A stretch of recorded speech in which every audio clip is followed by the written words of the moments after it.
हाय। सबसे पहले तो सॉरी बोलना चाहूँगा, जो पिछले वीडियो में जो क्वेश्चंस पूछे गए थे उनके फ़ोटोज़ मैंने डाले थे पर वो ब्लर हैं। मैं थोड़ा इतना टेक्निकल स्मार्ट बंदा नहीं हूँ जो मुझे आ सके, मैं सीख रहा हूँ तो थोड़ी सी मिस्टेक हो गई, लेकिन आइंदा ध्यान रखूँगा, उसके लिए पहले से सॉरी। नेक्स्ट क्वेश्चन अब मैं टाइप करके लाया हूँ तो आपको वो प्रॉब्लम वापस से फेस नहीं करनी पड़ेगी, ठीक है। और कोई प्रॉब्लम हो तो मुझे इस वीडियो में टाइप करके कमेंट करके बता देना, टाइपिंग में या फिर बोलने में, ताकि मैं नेक्स्ट वीडियो में फिर से वो गलतियाँ ना दोहराऊँ। तो पहले हम चलो पढ़ाई की बात कर लेते हैं अब, कि भाव सौंदर्य कर लिया था हमने, पढ़ लिया था, मीन्स कि विचार सौंदर्य भी पढ़ लिया और नाद सौंदर्य भी पढ़ लिया है। शिल्प सौंदर्य और जीवन दृष्टि दो मतलब कि बाकी थे टॉपिक्स छोटे छोटे, तो वो हम कर लेते पहले। भाव सौंदर्य के बारे में पहले मैं ऊपर ऊपर से बता देता हूँ। जहाँ पर भी सुंदरता का भाव निहित होता है उसे भाव सौंदर्य कहते हैं। भाव सौंदर्य के दो पक्ष थे, भाव पक्ष और कला पक्ष। कला पक्ष की बात करें तो वहाँ पर शब्द शक्ति, जिसको अभिधा लक्षणा व्यंजना कहा गया है। काव्य गुण की बात करें तो काव्य गुण कौन कौन से थे? ओज, प्रसाद और माधुर्य। अलंकार में अनुप्रास एक वर्ण बार बार आए। यमक, जब दो एक जैसे शब्द दो बार आए और जिनका अर्थ भिन्न हो। एक शब्द आए लेकिन उसके दो अर्थ निकले, श्लेष। उपमा, उपमेय की तुलना उपमा से की जाए। रूपक, जब उपमेय में उपमा का अभेद्य रूप से को दर्शाया जाए अभेद्य रूप से। उत्प्रेक्षा, जब उपमेय में उपमा की बलपूर्वक संभावना बताई जाए, इसे उत्प्रेक्षा अलंकार कहते हैं। उसके बाद विचार सौंदर्य पढ़ा था। विचार सौंदर्य से अभिप्राय कवि द्वारा कविता में किन भावों को विचारों की अभिव्यक्ति, भावों की विचारों की अभिव्यक्ति की गई थी। उसके बाद नाद सौंदर्य। नाद सौंदर्य बहुत ईजी तरीके से पढ़ा था हमने, कि जो कविताओं में ध्वनि जिन कविताओं में ध्वनि भरे शब्द होते हैं उन्हें नाद सौंदर्य कहते हैं। जैसे उमड़, घुमड़, गर्जना, रिमझिम, कट कटाना टाइप के जो शब्द आते हैं वो।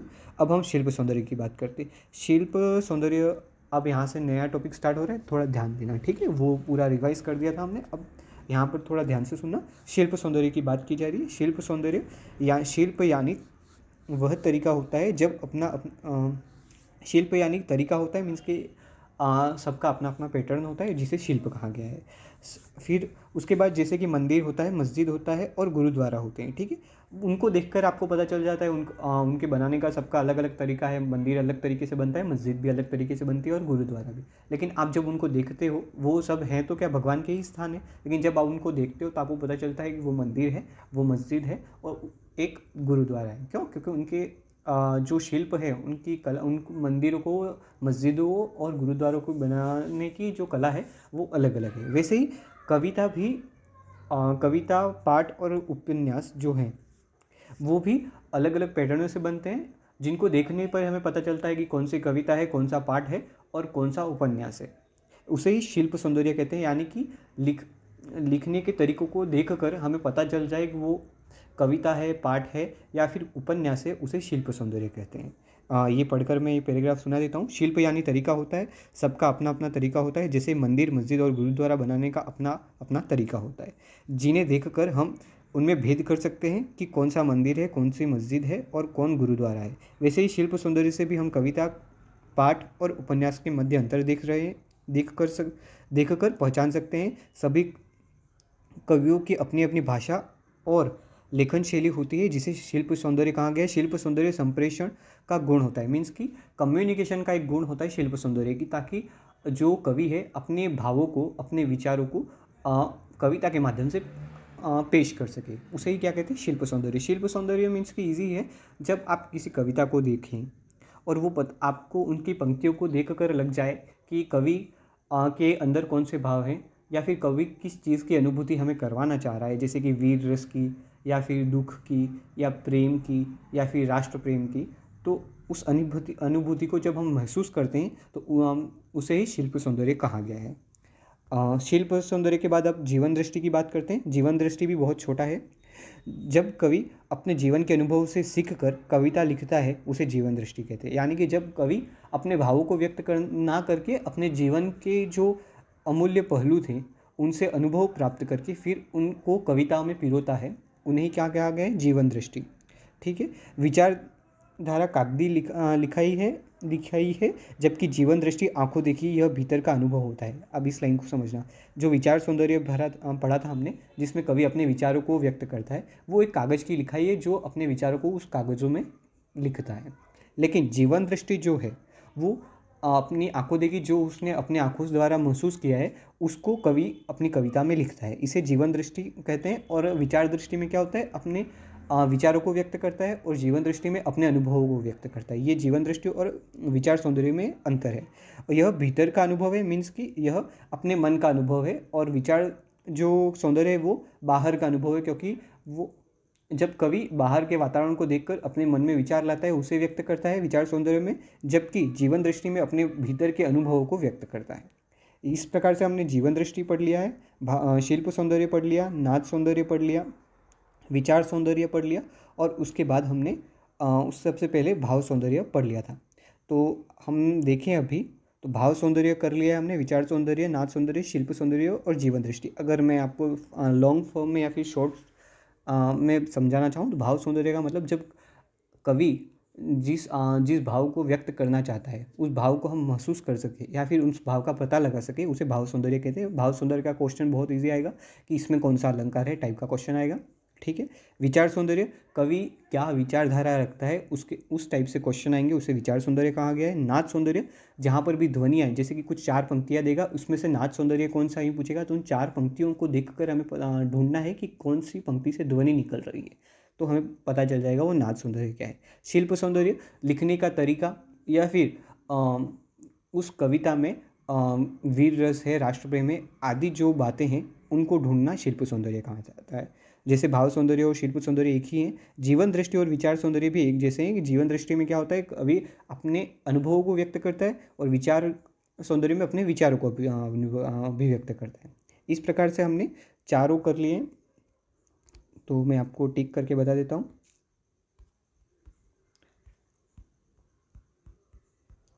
कहाँ गए, ये रहे। पहले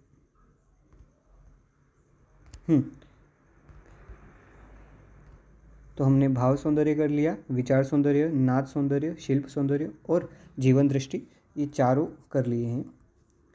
तो अगर इनमें कोई दिक्कत हो तो प्लीज़ कमेंट करें, ताकि मैं नेक्स्ट क्लास में उनको बता सकूं अच्छे से। और इसके साथ ही जब ये वीडियो ख़त्म होगा, तो हमने शिक्षण विधियाँ और अपठित पद्यांश पर आधारित जो बिंदु थे वो पढ़ लिए। सिर्फ अब एक यूनिट बचा है, जो कि मैं आपको नहीं पढ़ाऊँगा। अगर आपके कमेंट्स आएंगे या फिर आपकी डिमांड रहेगी तो ही पढ़ेंगे, क्योंकि ये जो वाक्यांश के लिए एक शब्द, क्रिया, लिंग, वचन, ये सभी को आते हैं, और ये नॉर्मली बुक में मिल जाते हैं। जो नहीं मिलता है वही हम पढ़ेंगे। आज की क्लास को हम ख़त्म करने से पहले 10 क्वेश्चन फिर से देख लेते हैं, और उन क्वेश्चंस को देखकर आपको मुझे बताना है कि आपको कितने क्वेश्चन से आए या फिर आपको कितने पॉइंट्स मिले। तो पहले बात करते हैं, पहले पैराग्राफ पढ़ लेते हैं, उसके बाद हम देखेंगे कि कितने क्वेश्चन सॉल्व करेंगे और आपको कितने आए वो देखेंगे। तो पहले मैं पोयम, जो कविता है, उसको पढ़ के सुना देता हूँ। बीती विभावरी जागरी, अंबर पनघट में डूबो रही, तारा घट उषा नागरी, खग कुल कुल कुल सा बोल रहा, किसलय का अंचल डोल रहा, लो यह लतिका भी भर लाई, मधुर मधु मुकुल नव रस गागरी, अंधेरों में राग अमन पिए, अलंकों में मलयज के बंद किए, तो अब तक सोई है आली, आँख में भरे विहार री। तो अब इस कविता को पढ़कर जो क्वेश्चंस आए हैं उनको देखकर हम सॉल्व करने की कोशिश करते हैं। यह रीट 2021 के लेवल फर्स्ट का क्वेश्चन था, मतलब कि पोयम थी, और उससे जुड़े हुए क्वेश्चन थे। तो पहला क्वेश्चन आपके सामने है, बीती विभावरी वाक्यांश में किसका वर्णन किया गया है। ये जो पूरा बीती विभावरी जो पोयम थी, उसमें किसका वर्णन किया गया है, तो एक बार आप खुद से देख लीजिए पॉज करके, फिर उसके बाद क्वेश्चन ऑप्शंस को देख के सॉल्व करेंगे।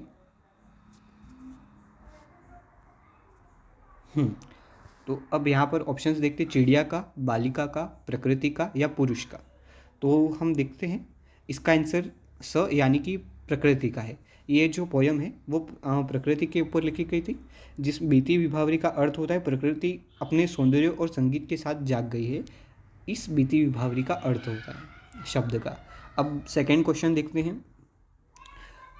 प्रस्तुत कविता में किससे जागने के लिए कहा गया है, अंबर को, उषा को, आली को या तारागण को। तो जब हम देखते हैं पोयम को तो फिर पता चलता है हमें कि यहाँ पर आली को जागने के लिए कहा गया है। प्रस्तुत कविता में यह सहेली, सखी, आली मीन्स की सखी होता है, दूसरी को जगाने के लिए कह रही है। एक सहेली दूसरी सहेली को जगाने के लिए कह रही है, आली मीन्स की आली को कह रही है। तीसरा क्वेश्चन जब हम देखते हैं तो पंक्ति संख्या 1 से 4 में नाद सौंदर्य की अभिव्यक्ति करने वाला शब्द समूह है। खगकुल, तारागढ़, अंबर पनगढ़, कुलकुल। तो आपको तो ये देख के ही समझ में आ गया होगा कि इसका आंसर क्या होगा। नाद सौंदर्य, अगर आपको पंक्तियाँ देखनी हैं तो 1 से 4 ये पंक्तियाँ हैं।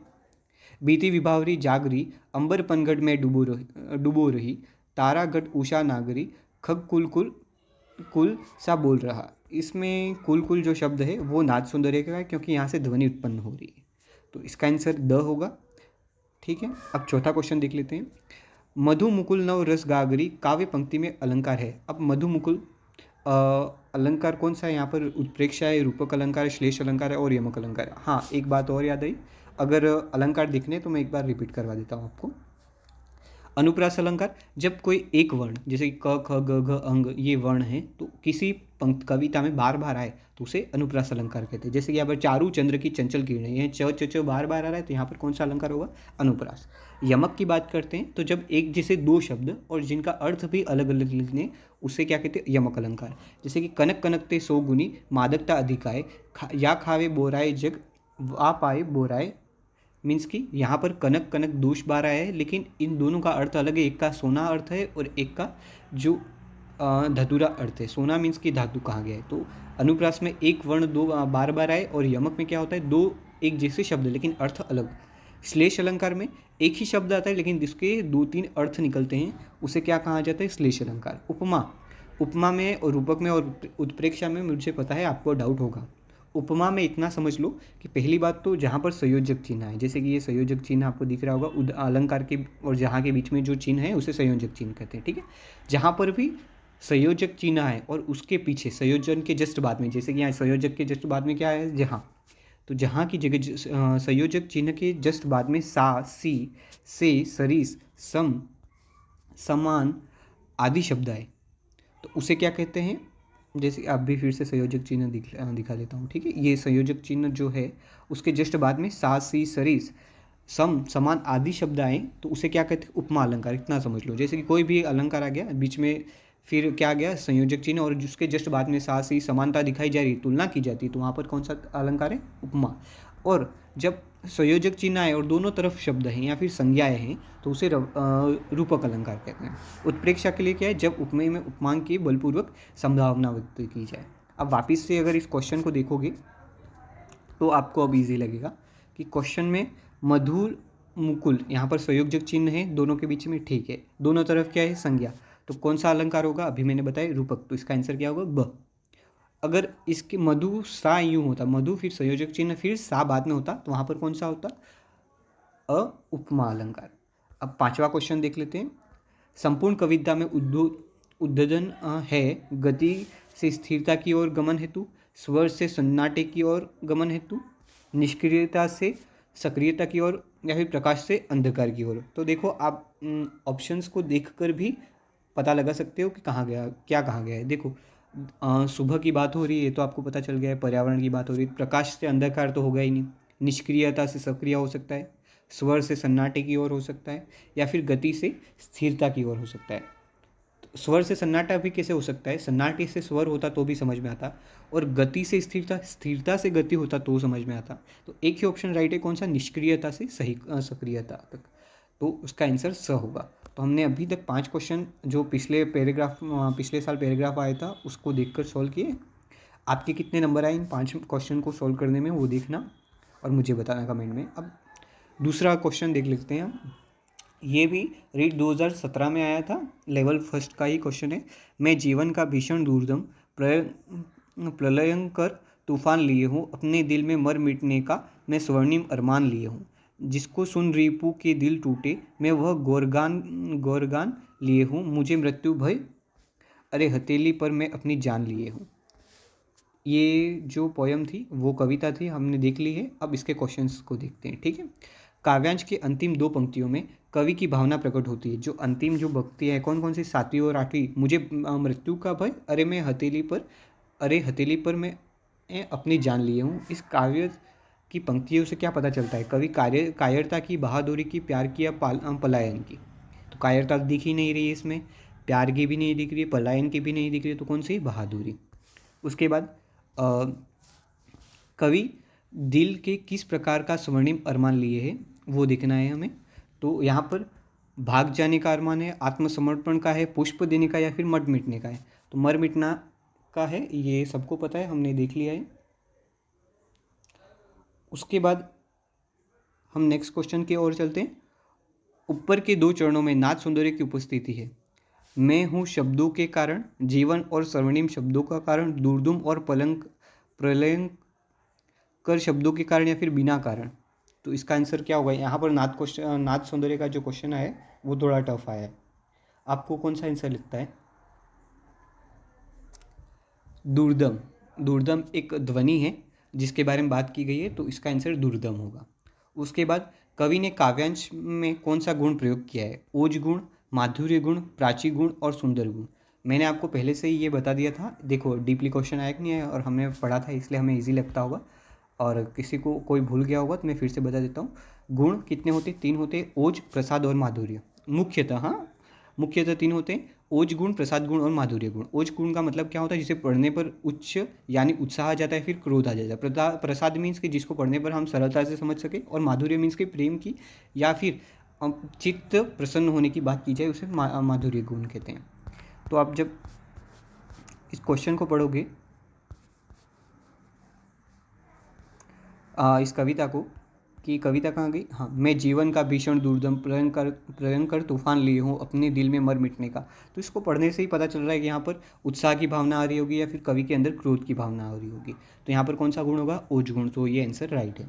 उसके बाद कवि गौरव गान क्यों कर रहा है? अपने गौरव गान क्यों कर रहा है, ये क्वेश्चन है। अब शत्रु की हिम्मत तोड़ने हेतु, दिल बहलाने हेतु, नर्तक करने हेतु, या ईश्वर को प्रसन्न करने के लिए? इसका आंसर क्या होगा? जल्दी से बताइए मेरे को। हाँ, आंसर राइट है, शत्रु की हिम्मत तोड़ने के लिए। तो इस प्रकार से हमने 5 इस पैराग्राफ के और 5 उस पैराग्राफ इस क्वेश्चंस को सॉल्व करके टोटल 10 क्वेश्चन सॉल्व किए। आपको मुझे बताना है कमेंट के माध्यम से कि आपने कितने क्वेश्चंस राइट किए, या फिर आपको और क्या पढ़ना है। नेक्स्ट क्लास हम साइकोलॉजी से स्टार्ट करेंगे और साइकोलॉजी का पूरा सिलेबस कवर करेंगे। उसके बाद फिर आपको क्या पढ़ना है वो आप मेरे को कमेंट के माध्यम से बता देना, और मुझसे कोई गलती हुई हो तो भी क्षमा करना, और मुझे अपना मुझे बताते रहना कमेंट के माध्यम से कि कहाँ कहाँ गलती हुई है या फिर टाइपिंग मिस्टेक हुई जिसे सुधारना चाहिए। ठीक है, धन्यवाद।